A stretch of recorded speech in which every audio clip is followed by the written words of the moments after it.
Tuhan bersamamu. Dan bersama rohmu. Inilah Injil suci menurut Lukas. Dimuliakanlah Tuhan.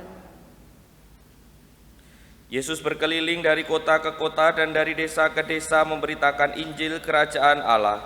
Ke-12 murid menyertai dia dan juga beberapa wanita yang telah disembuhkannya dari roh jahat serta berbagai macam penyakit selalu menyertai dia. Para wanita itu ialah Maria yang disebut Magdalena yang telah dibebaskan dari 7 setan, Yohana istri Kusa bendahara Herodes, Susana dan masih banyak lagi yang lain. Wanita-wanita itu melayani seluruh rombongan dengan harta kekayaan mereka. Demikianlah sabda Tuhan.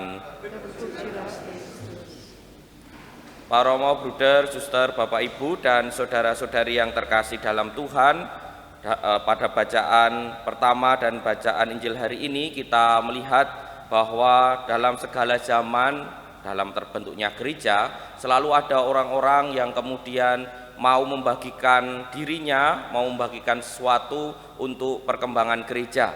Demikian juga kalau kita melihat sejarah Santo Cornelius dan Santo Cyprianus, mereka memberikan dirinya bahkan sampai nyawanya untuk kesatuan gereja, juga untuk perkembangan gereja pada masa-masa seterusnya.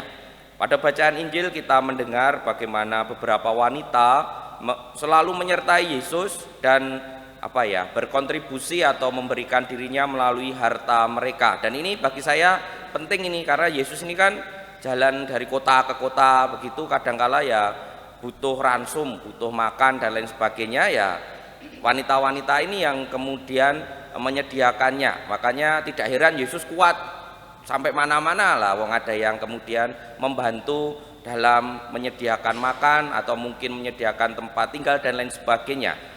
Dalam bacaan pertama kita juga melihat bagaimana Santo Paulus berkontribusi atau mengingatkan jemaat di Korintus bahwa kebangkitan Kristus itu nyata dan menjadi dasar iman. Maka dari situ kita juga bisa mengambil kesimpulan, pada saat itu di Korintus ada orang-orang yang tidak percaya akan kebangkitan Kristus. Maka Santo Paulus kemudian mengingatkannya dalam surat kepada jemaat di Korintus. Sementara Santo Cornelius dan Santo Cyprianus berada di zaman yang berbeda dari Yesus dan Paulus, tetapi toh mereka juga memberikan kontribusi kepada gereja dengan melawan sebenarnya bukan bid'ah, tetapi ajaran yang tidak sesuai dengan gambaran gereja.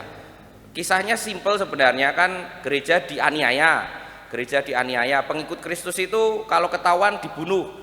Lalu misalnya Bapak Ibu ini ketemu dengan tentara Roma, lalu ditanya, Katolik ya? Bukan, saya nggak Katolik kok gitu. Biar apa? Biar selamat.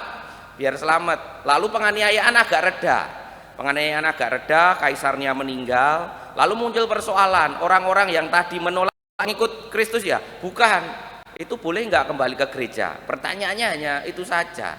Lalu ada orang yang mengatakan nggak boleh, dia sudah menolak Kristus. Tetapi Cornelius dan Cyprianus mengatakan masih boleh, asalkan kemudian melalui proses untuk mengakui iman kembali. Itulah yang menjadi dasar ajaran gereja kemudian berikutnya.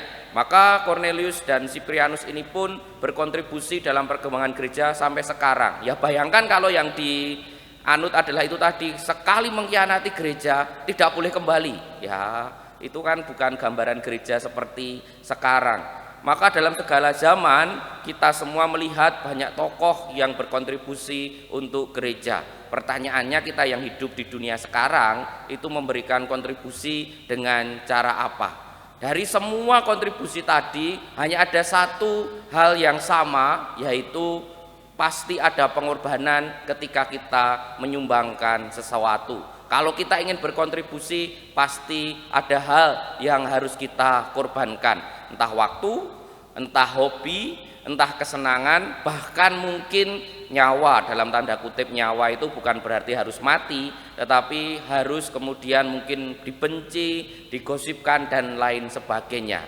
Mari bertanya pada diri kita masing-masing, kita yang hidup di zaman ini memberi kontribusi apa kepada gereja dalam kehidupan kita sehari-hari, dan apa pengorbanan yang mungkin kita lakukan agar kontribusi kita semakin besar. Kita hening sejenak.